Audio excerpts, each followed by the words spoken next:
Hi, I'm Crystal Carson and we're at MJ BizCon and we've just run into a fabulous friend of mine, Darren, from Khiron. Khiron's based in Colombia and they have vertically integrated into multiple different elements of the cannabis industry. Now, a lot of people aren't aware of what a great opportunity Colombia's market really has, and Darren is going to share some of the reasons they went in. Well, thank you again for having us on to your show. Pleasure to be here. Pleasure to be at MJ Biz. So our core operations are in Colombia, but really broadening out across Latin America. So, the big development in, the last week or two is Mexico as well. Just opened up. We're into Chile with a supply agreement there that we're going to close on. So really it's the markets across Latin America where you have 620 million people. One of the first things we did when we set up this company about 2 years ago was commissioned a study of what the market was in terms of potential. You have about 68 million potential patients within that 620 million people in the region. That's across, chronic pain, anxiety, sleep disorder, depression. So you got a market that's about twice the size of Canada, where we're from, twice the state of California, next door to Nevada. It's just a massive opportunity where we have a first mover advantage in terms of, developing brands, rolling out products, and, really just see a world of opportunity as these markets are just deregulating now. So you can use the analog of, stepping back in, time to Canada 5-6 years ago. Right. And capturing the opportunity at the right time. Now, Latin America... It's timing, absolutely. It's timing, market timing. And that's been a big conversation, is about, the green rush, timing. Is it too late? Did I miss it? What's happening? And obviously, you're really just getting started in the South American, Latin American nations, right? Sure. So, we as Canadians have had the good fortune to participate in this market for 5-6 years, since the first go public. So, Canada has a bit of a first mover advantage in terms of industry knowledge and a regulated environment that, translates into background, raising capital, things like that. But, I think what a lot of investors, bankers, executives are saying is, hey, look, the Canadian theme has, very much played out. We've had a big event with, recreational, first G8 country to do so. And now I think really the focus that people are having is, okay, so what's happening globally outside Canada?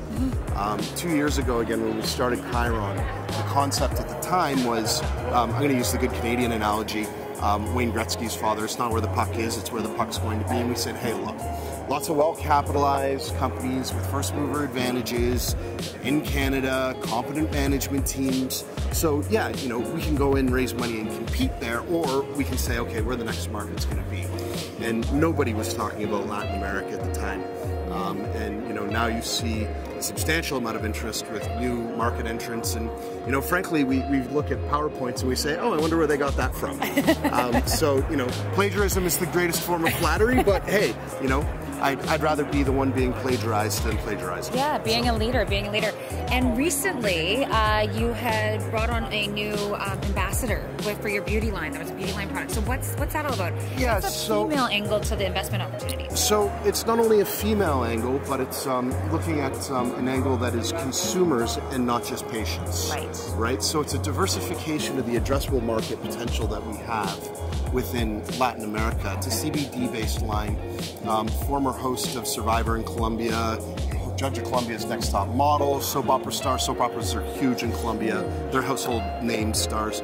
So she's come on to support us with that. But it's a full line of products for women. It has an INVIMA approval, which is a FDA Health Canada equivalent in Colombia.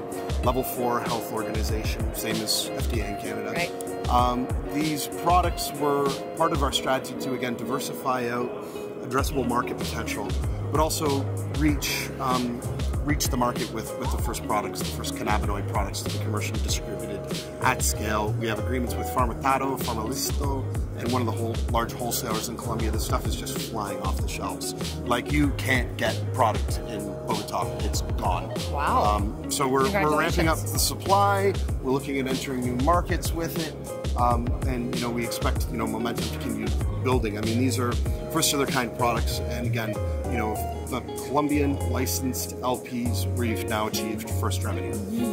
We've been the first company in Colombia to do so. Oh wow! Congratulations. Yeah, thank you. Well, it's it's been a lot. A lot of it is credit to the team.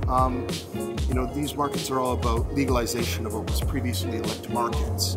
So, what is the cornerstone of, the opportunity is regulation and deregulation. So if you don't fundamentally understand how that system works and the nuances of it, you're walking around in the flash without a flashlight in the dark, right? Yeah. Our flashlight's a guy named Juan Diego Alvarez, who wrote the Colombian regulations. So when we reviewed the Colombian regs in terms of how can we expedite timing to market with products, we came up wellness would be an expedited review process, the formulations were known, and all we did was add CBD into well-known cosmeceutical formulations for women. We'll do a men's line, we'll maybe look at a kid's line, so there's a lot that we can broaden it out to. I mean, we started with women, but we'll go from there. Women in Latin America consume a lot of cosmeceutical products. It grows every year. It's multi-billion-dollar market. And, we have a good product line in there now. That's amazing. Well, thank you so much for joining us today, Darren. Always great to see you. Yeah, you as well. Take care. Yeah.